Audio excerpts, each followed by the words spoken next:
Ay, okay. Pero Ano pa Madam yung kwento Chair, mo? Kasi- bago sila Sorry.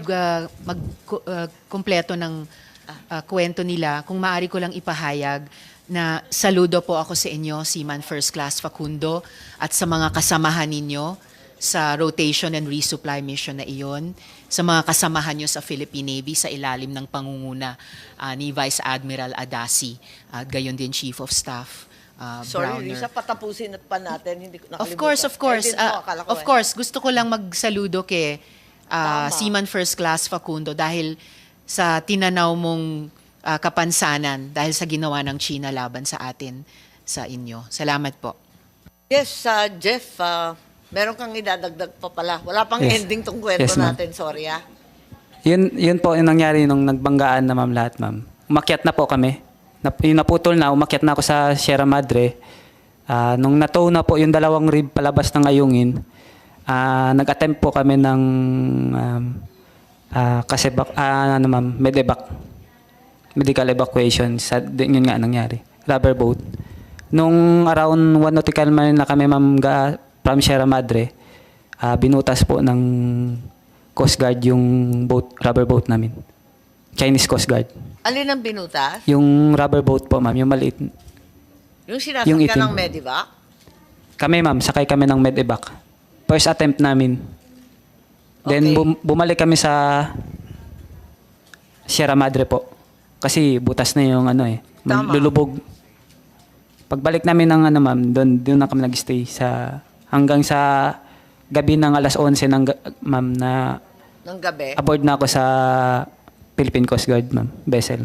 Doon ka kinuha na ng Philippine Coast Guard? Hindi, ma'am, kami yung mismong pumunta sa rib ng Coast Guard, then yung rib ng Coast Guard, ma'am, papunta sa barko nila.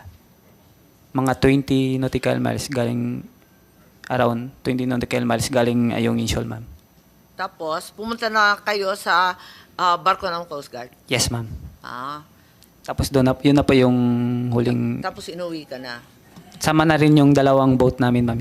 Tinila na rin ng barko ng Coast Guard. Binutas nila yung sasakyan, pero may sinira rin ba doon sa Sierra Madre? Wala. Ang mga Chino, wala. Nagbato lang sila ng mga corals, ma'am. Ha? Binato nila ng mga corals yung tao sa taas ng Ayungin. Saan galing? Sierra Madre. Saan Sa rib galing nila, yung ma'am. coral? Sa rib nila. Malamang sa dagat din natin, Madam Chair. Oo. So, yung Chinese, binato ng Yes, ma'am. binato, yung Sierra. Mga Kailan to? Yun, same day, ma'am, ng nangyaring insidente. Kasi sabi mo, 6 a.m. ka dumating, di ba? Kami, ma'am. Kayo, 6 Yes, a.m. ma'am. Di kayo nakaalis hanggang 11 ng gabi? Ay, hindi po, ma'am. Ako, ma'am.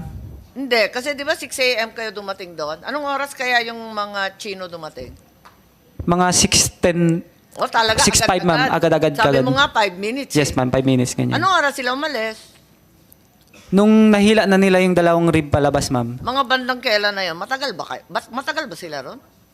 hindi ko, mga around 1 hour din siguro, ma'am. 1 hour. I-ano ko na lang sa iba, ma'am.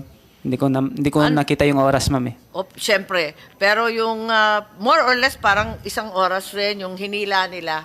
Tsaka sila umalis. Yes, ma'am. I see. Ay, mag-uumaga na pala. Ay, ano na pala yun, ma'am? Alas 8 yata. Kasi maliwanag na Taas na yung naman. Yes, araw. ma'am. O, ang init-init ngayon. Yes. After 1 to 2 hours, nag-alisa na sila. Yes, ma'am.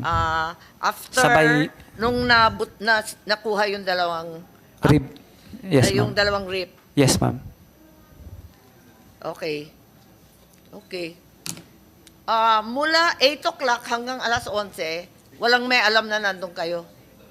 Alam, ma'am, kasi kami ng medevac, ma'am. Nag-attempt kami ng yung first medevac. Pero yung first attempt ninyo, anong oras yun? Around 9 a.m. din, 8 or 9 din, ma'am. Agad-agad din, ma'am. Nung nahila na yung dalawang rib, nag-ano rin kami, ma'am, nag-rubber boat din kami. Kasi habulin namin sila. Kahit dugoan Hindi, ka? para sa medevac, ma'am. Sama kami sa kanila. Ah, Pero hindi namin alam na, hindi ko pa kasi alam na that time na hinihila na pala yung rib natin, ma'am. tama. So, bumalik na lang kayo sa Sierra Madre at maghintay kasi wala na kayong choice. Kasi binutas nila yung Binutas yung rubber boat yung natin, rubber ma'am. boat. Yes, ma'am. So, naghintay kayo gabing-gabi na, alas 11, halos sa Alas 7 kami nakalis sa Ayungin, ma'am. Then, around 11, mag-12 na ng midnight, nakarating kami sa barko ng Coast Guard, ma'am. PCG. Ah, okay. Okay. May dadagdag ka pa? Anong pakiramdam mo nung panahon na yan? Wala, okay lang man sa akin na Okay lang, sige lang. wala man akong ano, ma'am, yung pinag-alala ko lang kasi yung nawawala yung dalawang rib namin. Tama. Nandoon yung tropa din na kasama doon. Yung mga kasama mo? Yes, ma'am. Inaalala mo lang yun? Yes, ma'am. Oo. Yan lang, ma'am.